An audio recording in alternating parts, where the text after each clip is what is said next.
Right now, you're going to see the best and most objective video about why the Ukrainian war started. By the early 2020s, Russia had several serious problems that were hurting Putin's approval rating. Inside the country, it was the recent increase in the retirement age, the government's failures during the pandemic, and simple economic stagnation. But, from their perspective, the worst things were happening in foreign policy. Ukraine's drift towards the EU hit the regime's legitimacy harder than any domestic troubles. To fully explain the nature of this phenomenon, we have to start from a bit further back. For the majority of the Russian people, the split of the East Slavs into three independent states is something artificial and unnatural. In their worldview, all East Slavs are simply parts of one big nation that spread from the Carpathians to the Pacific Ocean. They sincerely don't understand why groups like Siberians or Kuban Cossacks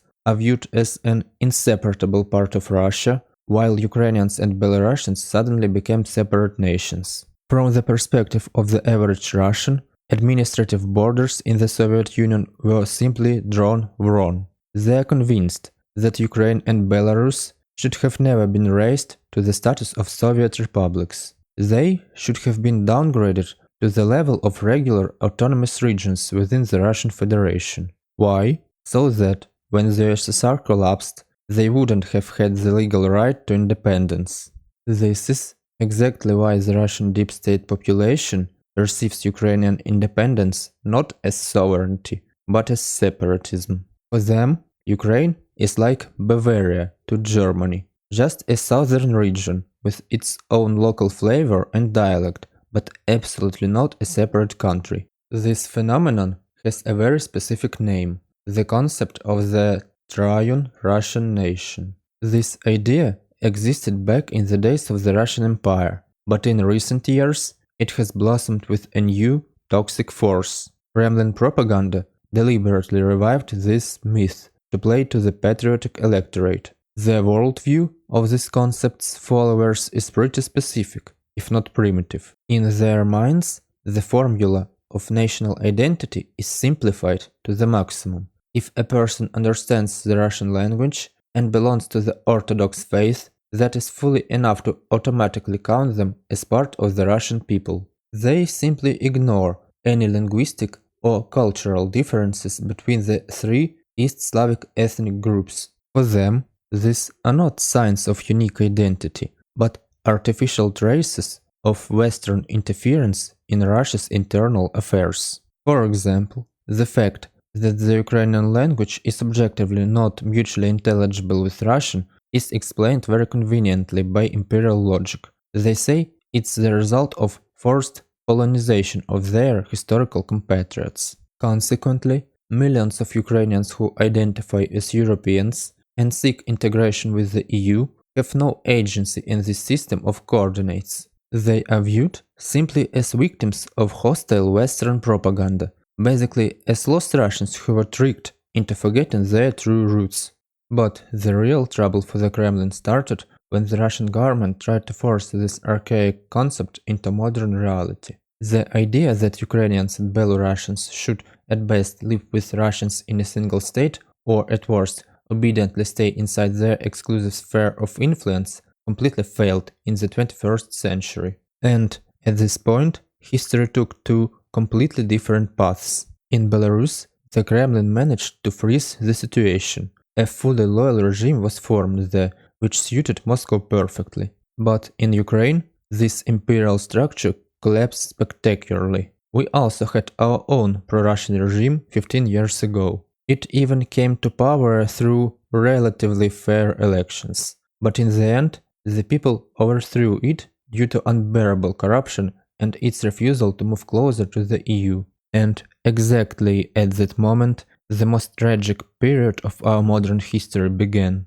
The invasion of Crimea and the Ukrainian Donbas, a region that is my home, in 2014 solved several critical tasks for the Kremlin at once. But their main strategic goal was aimed not at the outside world, but at the domestic audience. It was vital for Putin to prove to his own people that changing the government through street protests leads to nothing good. After all, just a couple years before that, Russia itself was shaken by massive anti-Putin rallies, and at that moment, the Kremlin's authoritarianism was seriously damaged. By starting a covert aggression against Ukraine, the regime put on a clear, brutal show for Russians. It was a sharp message broadcasted from every TV screen. Look at these brothers who dared to overthrow their government. What did it lead to? The country is falling apart. Entire regions rose up against the pro-Western junta and are looking to Russia for rescue. Their economy is diving into an abyss. Nobody wants them in the EU. The West just used them as cannon fodder and dumped them. So, don't even think about changing the government at home. Putin will rule you until the end. Forget about dreams of a Western standard of living and values that are foreign to us. We have our own special path, the so-called sovereign democracy.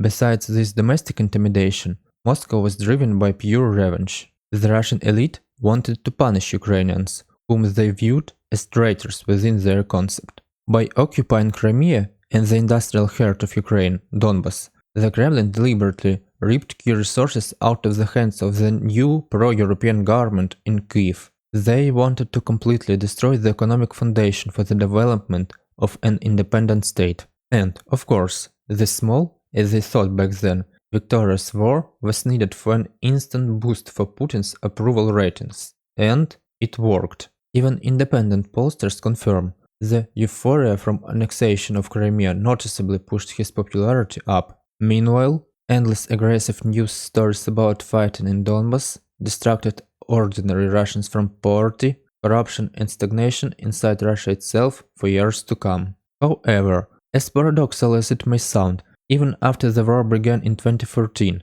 the Kremlin didn't stop trying to bring Ukraine back under its control using soft power and hybrid methods. Moscow poured billions of dollars into supporting political forces loyal to Russia. And it even bore fruit. The pro-Russian party didn't just legally exist in Ukraine, but actually managed to become the second largest fraction in the Ukrainian parliament. But strategically, the Kremlin was still losing. The country's pro-European direction remained unchanged. In 2019, Volodymyr Zelensky came to power on promises of ending the war and finding reconciliation. In Moscow, this was wrongly interpreted as weakness and a readiness to make painful concessions. However, no concessions happened. Gradually, a sober and terrifying realization came to Putin. The only way to turn Ukraine's course back toward Moscow was to physically destroy the current government in Kyiv and replace it with his puppets. The last straw for the Kremlin was the blocking of several pro-Russian TV channels that had been broadcasting enemy propaganda for years with impunity.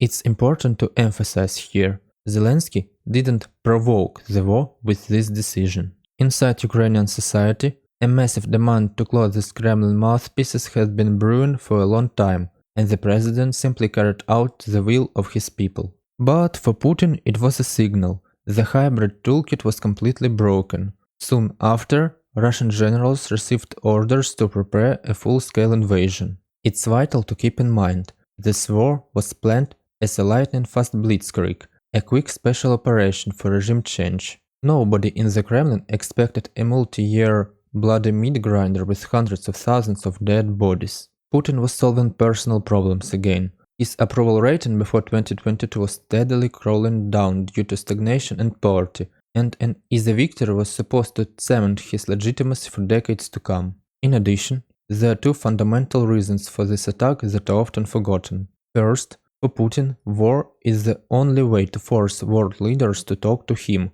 Modern Russia cannot offer the planet anything except war. Foreign aggression is Putin's only possible ticket into the exclusive club of rulers of the main world powers. War makes him the main newsmaker of the planet, and he absolutely loves it. Second, the Kremlin's worldview is a classic zero-sum game. If someone wins, the other must lose. Putin wanted to physically tear a resource-rich nation of 30 million people away from the Western world, to forcefully pour it into his internal market. For Russian oligarchs and companies, this meant a massive new market and a lot of cheap labor, which they took right out from under the European Union's nose in one single move. These were the main, real reasons that sparked this catastrophic war. As you might have noticed, this breakdown doesn't include the popular Western talking points about NATO expansion to the east or Moscow's desire to protect its geopolitical heartland. And I deliberately don't mention them because I think these arguments are completely groundless. The best proof? Already after the full-scale invasion started, Finland and Sweden joined NATO. Russia's border with the alliance increased by 1200 kilometers and absolutely nothing happened. Even in the Kremlin, they know perfectly well that the European part of NATO will not be unified or militarized enough to pose a real threat of attacking Russia for a very long time. All these statements were just a smokescreen to cover up basic imperial ambitions. If you want me to make a separate video with a detailed breakdown and debunking of other myths and fake causes of this war, let me know in the comments below.